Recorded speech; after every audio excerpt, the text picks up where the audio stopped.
that we have been waiting for. We've just found out from the trial court in California that Donald Trump's troop deployment was illegal. And so, first and foremost, because we've been talking about this a lot in terms of how the California deployment can relate to the other states. Obviously, Trump is trying to deploy troops into New York and Chicago and Baltimore. And you and I have spoken at length about the prospect of him deploying troops into places like Atlanta, Milwaukee, Detroit, and Philadelphia as we get closer to the election.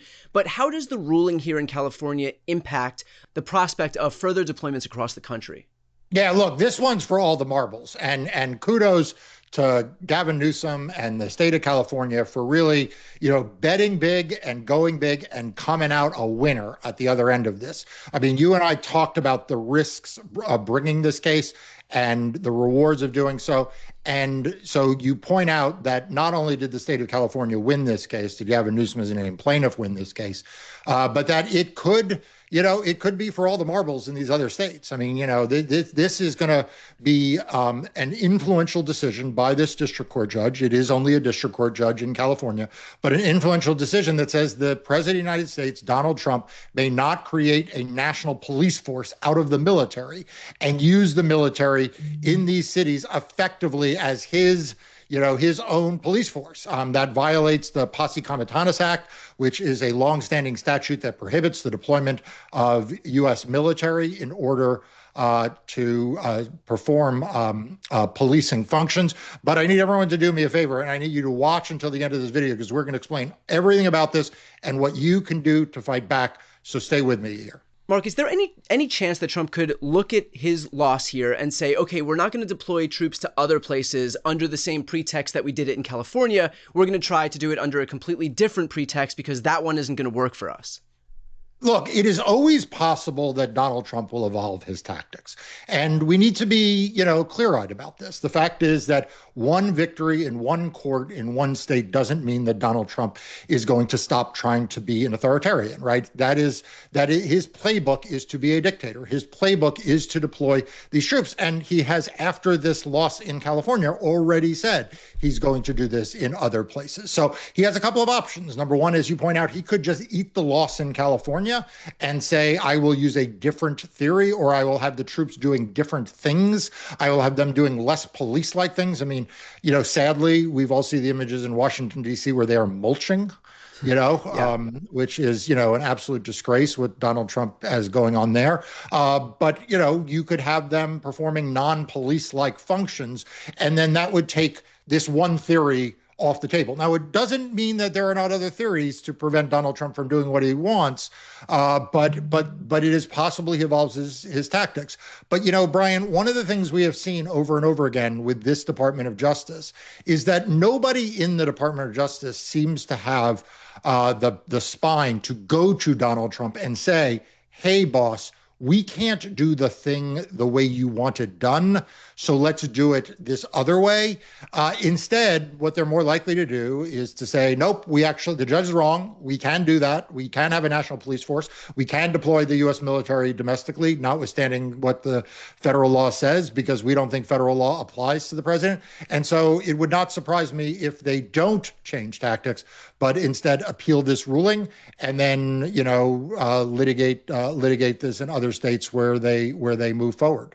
How confident do you feel in the prospect of an appeal? Because on one hand, if the Trump administration appeals this and they win, then obviously that's a big victory for them, and it undermines the ability for, the pro-democracy forces out there to be able to say, you can't do this in all of these other states in very much the same way that you couldn't do this in California. But on the flip side, if they do appeal this and they lose yet again in the Ninth Circuit, well, now there's precedent that other courts can point to and say, look, it didn't work there. Not only is your legal framework lacking, but there is legal precedent to be able to push back against what you're doing. And so based on that precedent, we also can't allow you to deploy troops to Detroit, Milwaukee, and Philly, and Atlanta, and so on. So where do you think, how confident do you feel in terms of the prospect of an appeal?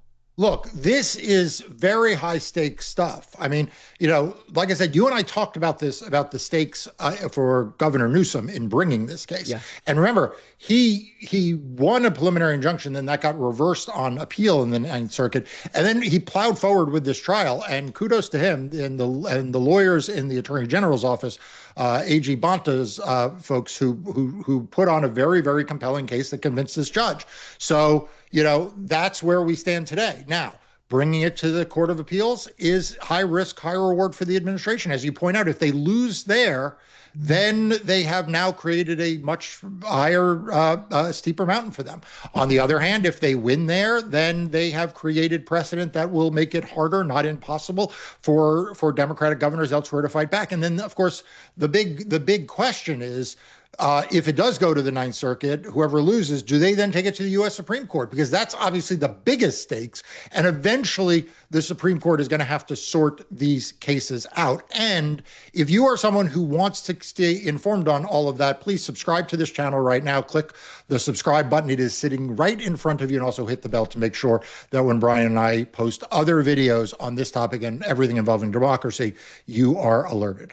Well, I appreciate that. And to that exact point, for folks who are looking to stay on top of this stuff, I've been getting all my news as it relates to everything happening in these courts in California, on this case in particular, from Democracy Docket, which is the news outlet Marc founded to focus on everything voting in elections. If you are not yet signed up and you want to support fearless, independent journalism, there is no better outlet than Democracy Docket. So I'm going to put the link right here on the screen and also in the post description of this video.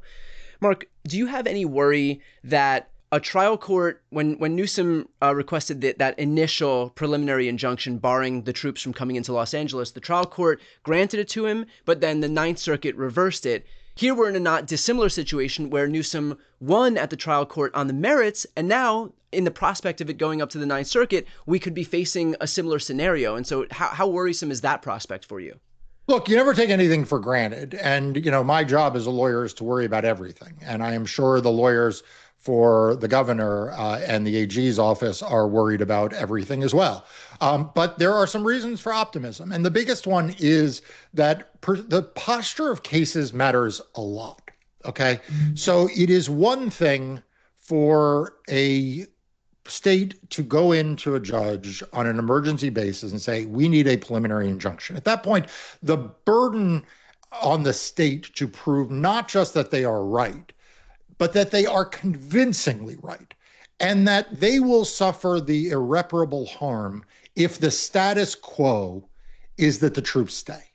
Okay, the thing about preliminary injunctions is very oftentimes what it boils down to is what should the status quo be while the case proceeds? Where is the harm? Is the harm better off with the troops staying? And then if the case goes against Trump, they leave, or is the status quo better that they leave, and then if Trump wins, they come back?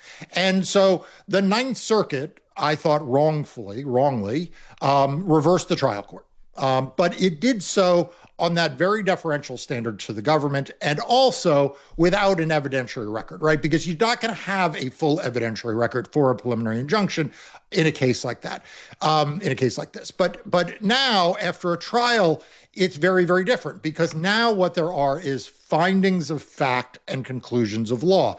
And what the judge found as a matter of fact is that Donald Trump deployed these members of the military to be a national police force. That is not a speculation at this point. That is a fact found by the judge.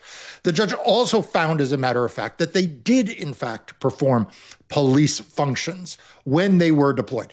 That is a matter of fact. And the reason why that is so important is that when facts are decided as a matter of by a trial court, they are entitled to great deference unless they are clearly erroneous. That's the test. Unless they are clearly erroneous, the Court of Appeals has to accept those facts. So the Ninth Circuit, looking at this, no longer can look at sort of a blank piece of paper like they were the first time. Instead, now they're saying, okay, we have to accept as a given that these folks were deployed to be a national police force and that they were performing police functions. It is very difficult to see how that gets reversed at the Ninth Circuit. Unless, the California really draws a very unusual panel of the Ninth Circuit. Supreme Court, always a more complicated place. Right. Marc, at the end of the line with all of this, the thing that I'm always thinking about is how we can exploit this kind of scheme to be able to deploy troops into the states. That's always my thought in terms of any troop deployment is normalizing us to this idea and getting legal normalization as well.